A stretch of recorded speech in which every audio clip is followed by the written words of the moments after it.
Hi, I am Laurien Michiels. I'm a youth worker, a digital youth worker from Belgium, and I work in a youth center called Shift. Shift is a digital youth center where we focus a lot on transferring digital knowledge to young people between the ages of 12 and 25. And we have a range of tools that we use to help them get used to digital changes, to new media, and to express their creativity, but also to stay critical within a technological landscape that is continuously evolving. And that is sort of, in a very short sentence, the youth work that I do at the moment. I would like to ask you then to tell us an example of digital youth work activity. And if you Mhm. can tell details, how did it go? What tools do you use? What apps do you use? And how did it work with young people? Yeah. So in our youth center, we first of all have many different tools. It can range from virtual reality to, a music studio to gaming. But one tool that we use a lot in our youth center that is central to our entire practice is an iPad or a tablet. But in our case, we use iPads because they are very low entry level ways to engage our youths, and we guide them towards, for example, music making using the iPad. We guide them towards AR experiences using the iPad. We guide them towards digital illustration, animation, video editing, um, 3D printing, even web design, web sculpting. And the iPad is the central tool that we have in our youth center that we rely on. We put our iPads also literally in the center of the youth house, as in we have this huge table that is central to the space. And on this table, we place the iPads so that it's the first thing that the young people see when they enter, so that it's also maybe the first thing that they would grab if they don't know what to do, because everyone at this point is familiar with an iPad or a smartphone. So, this is something that is familiar to them already. We know as adults and as youth workers how to navigate an iPad most of the time. It's not a very complex user interface, for example. So, for us, the iPad is a very accessible tool that we like to present them. And one of the things that we use, for example, with the iPad is Procreate. Procreate is a illustration app where young people get the first gist of layering their illustrations, because layering is important if you want to create detail and high quality in an illustration.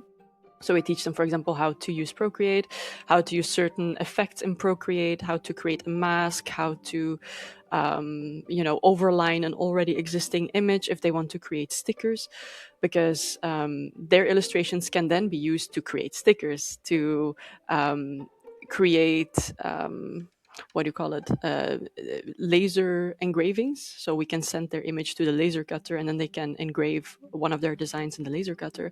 Even the 3D printer can be used using a flat image, because also flat images can then be converted to a 3D object. So for us, this iPad is incredibly useful for many tools that are already existing in our youth center. Besides drawing and illustration, we also teach them how to animate things. This also involves illustration, of course. We also teach them video editing, music making. There's this app Koala that is very accessible again, where you can record and loop sounds, so you can make samples and then make a song out of this. It's also non-verbal, this application, so even people who don't speak a language in the certain setting of the youth center, so newcomers, for example, they have a rather easy time, for example, using Koala. Another tool that we use on the iPad is a web sculpting app, and here our young people can create 3D designs, and they can kind of, it's comparable to a ceramic studio in a way. It's a bit more boring maybe in that sense, but they have like a blob of clay, a ball of clay, and they get to paint on it, or they get to mold it in certain ways so they can create creatures. And there's interesting features on this web sculpting app, like symmetry mode, where whatever movement that they do, it stays symmetrical. And with that, for example, you can create easily very beautiful monsters or animals or fantastical creatures. And these can then be exported, sent to the computer, and then 3D printed. So we teach them, I guess, a lot about creativity using the iPad. But then after the creativity has happened, how can we make it tangible? How can we then create a file that can be sent to a device that can make that design a reality? So that at the end of their day, at the end of their time in our youth center, they have something to hold and realize that they made this. They're the creator of their objects and of their lives, I guess, in that way. Cool. Yeah, sounds like a really interesting experience. Can you tell me a little bit from the perspective of young people engagement, right? Now you told everything is very smooth, you have iPads, people come in, they just use the tools available and so on. But then from that perspective of how a youth worker is trying to engage young people, whether there are some hesitations from young people's side, how you actually, make sure that people go over maybe some kind of digital fears or lack of skills and still try out. Yes. So, what we do in our youth center is an activity of the week. And here we highlight a tool. This can be a program, it can be a game, it can be an iPad or the 3D printer, whatever. We basically create an activity that we prepare beforehand, that we also decorate the space with, so that when they enter, the young people immediately know, this is something that has been prepared for us. If they feel scared or intimidated to start on their own, they already are surrounded by the thing that's been made, and that's the activity of the week. We also try to create something that's a bit new, a bit original, out of the box, something that they likely have not tried yet, also to spark their interests. But we also know that, for example, for some young people, it is not easy to engage with technology. Also, again, if they don't know the language in which most of the devices are installed, for example, that can create for a high level of intimidation. And what we try to do is also talk to them, of course. Obviously, we have the social aspect of youth work where we have a chat with them. We ask them if there's any inspiration happening at the moment, or if they need some guidance. We ask them about how their day is, what their life is like a little bit on a more surface level, possibly. And then they get to start talking. They talk about their hobbies, they talk about their interests, their passions, their ambitions. And then we pick up on that, and then we help them think about something that they could do with this information. Sometimes, there's a person who likes to play football or soccer. And then we only get that information by asking this. And then we're like, okay, that's cool. Would you like to make a tote bag or a t-shirt with the name of your favorite soccer player on it? And then we create a design. We type out the name. And then we use the heat press and vinyls, for example, to make a t-shirt that has a personalized element to it. Maybe of their favorite soccer player, maybe of their own name, so that they can show it off to their teammates at soccer practice, for example. So that could be a thing. And we guide them through this process. It's not that we leave them alone in the creative process. Sometimes we do have like little brochures, little instruction manuals that we hand out, because we do want to stimulate independent work in young people. But again, we also realize that this is not always easy, especially again, if there's language barriers, then we really sit with them. Most of the time, also, we sit with the young people if they want to create something. We teach them what to do first, what comes after, how to export what as what file, because oftentimes they don't know that you sometimes have to export a file as an STL for 3D printing, or an OBJ, an object file for maybe an AR experience or VR. There's differences there, and they need to become more aware of what each file name, for example, means. But by us explaining it to them, they often retain this information so that they can do it again next time, which is also something that we try to stimulate. If there's another young person wanting to do a similar project with a similar tool or similar medium or creative process, then we tend to try and push the young people who have done it before to help guide the new young people, so that we can also focus our attention on other youths that are present and might need our attention. And in that way, the young people who help out the other young people, so I guess peer learning, once they're doing that, they get also a boost in confidence. They get to repeat the information that we have taught them by teaching it to another young person. And then the other young person that is new they can learn then this information from a peer, which also might feel less intimidating, because if it's an adult teaching something, that creates an ultimate power dynamic as well. But if it's like a peer teaching something, then it feels maybe a bit more informal, and that's something we also strive for in our youth center, and also to make the work a bit lighter for us, that we can focus on keeping the atmosphere calm and pleasant and inclusive, and respectful for all people involved who are present. But that's how we deal with it at the moment. And we also know, for example, there's neurodivergent young people, people who maybe struggle also, maybe with autism or ADHD, and we also try to help them in the ways that are possible. So if the environment gets too loud, we offer them headphones or earbuds, because some people deal really badly with loud environments. Or we have this special little nook a bit separate from our main room, so that's also a place where we can offer some peace and quiet for the young people who get overwhelmed quickly. Because then that's also important for their creative process. Sometimes they get intimidated, not by the tools necessarily, but just by the environment. If it's too busy or too loud, that can also be a factor as disruptive as not understanding the language of an iPad. So we try to take into account different factors. And then we are again there. We also ask them if they need guidance. Sometimes, they don't want the guidance. Sometimes they want to figure it out themselves. But we check in with them and we ask them, hey, do you need some help? And then we easily get a yes or a no. And then we also know what to do. And then we can adjust based off of that answer. Thanks. Really, really interesting. When I was listening for you, I was also thinking that's quite a skill set on the youth work support to be able to navigate all the apps available and to provide needed support for young people. How do you develop these skills, and you as a team in your youth center? I think our youth center, our colleagues, first of all, we have a very warm team. The colleagues that are present have very different backgrounds also. There's colleagues in the team, I think we're at the moment about 6.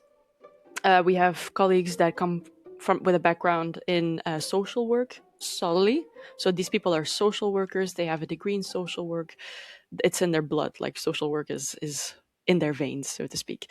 Then there's people who have a bit of a mixture of artistic degrees, like art history in combination with social work. And I think that's like the ideal combination almost, because they get like the best of both worlds in that way. And then there's people like me and another colleague. We have more a degree in digital art, new media, and the social work aspect is something that we learn on the go. Whereas, for example, the colleague who has a social work background, they learn technology on the go. But this creates a very interesting dynamic, because there's then the colleagues who already innately have more knowledge of what technological tools are out there. But it's the colleagues with the social work background who have less of a technological background. They bring in the accessibility, because if they don't understand, then we know that our recommendation for certain tools and applications and programs is too high level or too complex. Because if my adult colleague has troubles understanding it, then it will definitely not work for our youths. So it feels like we keep each other constantly in check. We have a Padlet also, and I would love to share this because this is an open source archive for our team, where each time we come across something interesting, we post it in our Padlet.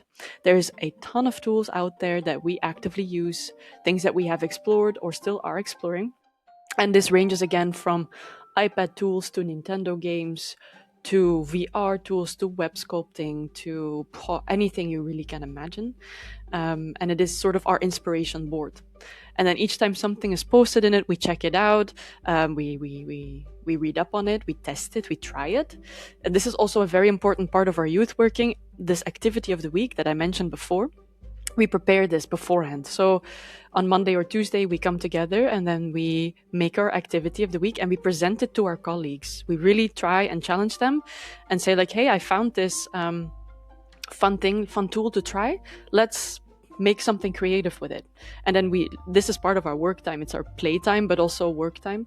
We sit together and we create this activity of the week. And then what we also do is we document it for social media, because then we share it in the WhatsApp group of the young people where our youths are in, but also on Instagram, so that our youths who follow us on Instagram can already see what the activity of the week is. And for us, it's documentation. When we create an activity of the week, we're not only learning ourselves as youth workers, we're keeping each other up to date and in check on what is relevant and new. But also regarding accessibility, is it accessible enough? Is it challenging enough? Because if it's too easy, they will also not be interested in it. And then we continue to learn as well as youth workers. And that's, I think, how we stay up to date. And this is a weekly thing. This is a weekly responsibility that we pass on from colleague to colleague to colleague, so that each time we also get to add in our particular flavor of technology and youth work, because my preferred tools might be different from a colleague who has a social work background, who maybe looks for different elements in applications and programs to use with young people. And that way you stay in this lovely variety of media and programs and applications where you can just immerse yourself in. Yeah, that's how we do it. But it requires some openness, though. Like, this is something that we do require. If you apply for this job, for example, there is this expectation that you remain open. We don't necessarily expect our colleagues to be technologically advanced yet. I think the social work background is way more important, because at the end of the day, we're social workers and we're there to guide young people through digital tools, I guess. But this can be learned, like a digital tool can be taught, but to be a good social worker, to have this feeling for how to, deal with young people, how to deal with their problems, their issues, and truly listen and hear them. I think that's where the most valuable quality is. But then the technological part, you can learn. It's easy. We also keep each other in check and we learn with each other. And I think that is sort of also the ethos a little bit of how we deal with all this new technological advancements. I wanted to ask, what would you recommend? Maybe give a few tips for a youth center that perhaps traditionally runs a lot of in-person activities, but would like to start trying out something digital. Where should they start? What are the first things to consider when they want to integrate more of the digital elements in their work? Mm-hmm.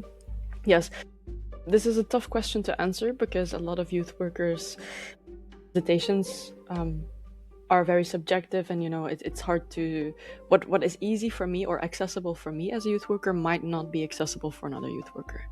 But again, the iPads is something inherently so accessible, in our experience at least, because even if 3D printing is not yet their cup of tea, you can still start with drawing applications. And this doesn't even have to be Procreate, because again, Procreate already has a level of skill that is required. It is a bit of a steeper learning curve, but there's also other tools like pixel drawings, where you can just color in squares and make a pixel drawing, and that's very, very easy. That's truly not difficult.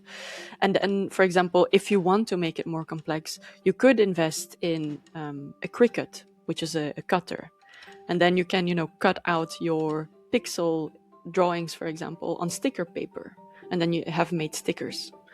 You can also, again with the Cricut and the iPad, for example, you can create vinyl designs. You can put a vinyl in a Cricut, and then it cuts out your design, and then suddenly you have a personalized tote bag or a t-shirt.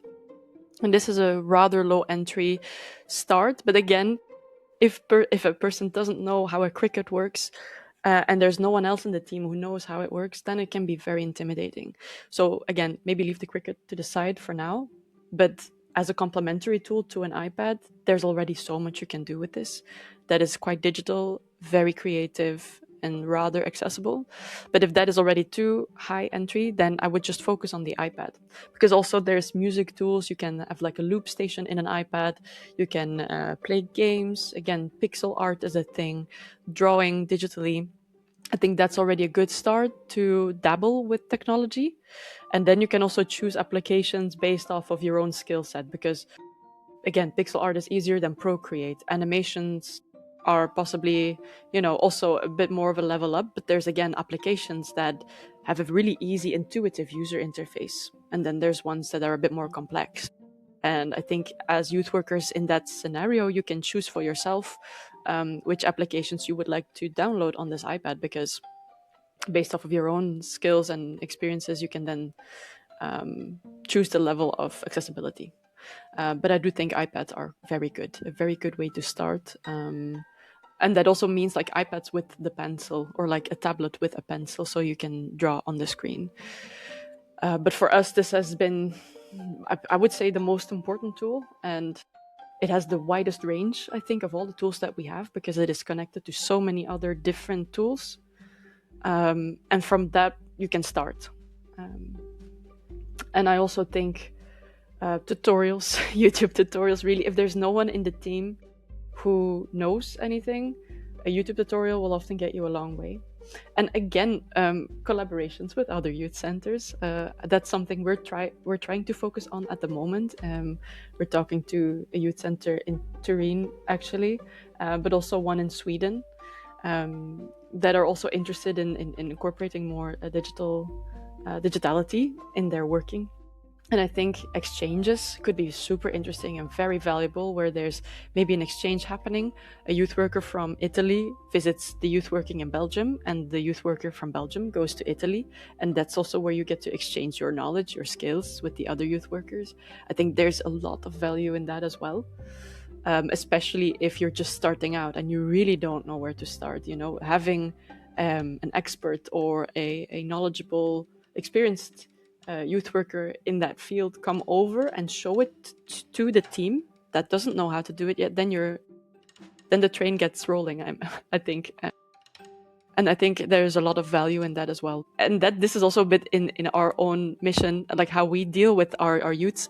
We don't really do the tutorials either. We sit with our youths together and we talk them through how to do this and how to use a certain tool and how to use their creativity for that medium.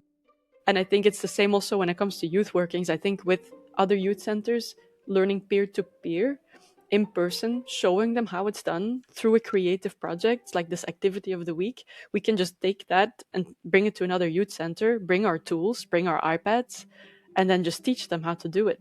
And then suddenly they know how to do it and they get the flavor and the taste. And all the other things are very open source in our youth center as well, the Padlets. So these are things that are also easily transferable to other workings so that they get this low accessibility archive of applications and programs. Thanks a lot. So what I hear from you, it's infrastructure, having devices, having apps. Yep. It's about the team, so it's a Yep. support to each other. I heard from you cooperation. So not just staying in a vacuum, but cooperating with others, exchanging staff, maybe going on job shadowing. And I guess it's also a strategic decision to have more digital activities in the youth work settings, right? Yes, absolutely, yeah. All right. Yeah. Thanks a lot, Laurien. This was really, really interesting and inspiring to hear. And I hope this will inspire new cooperations with other youth centers and perhaps new types of activities popping up in different places in Europe. Yeah, I hope so too.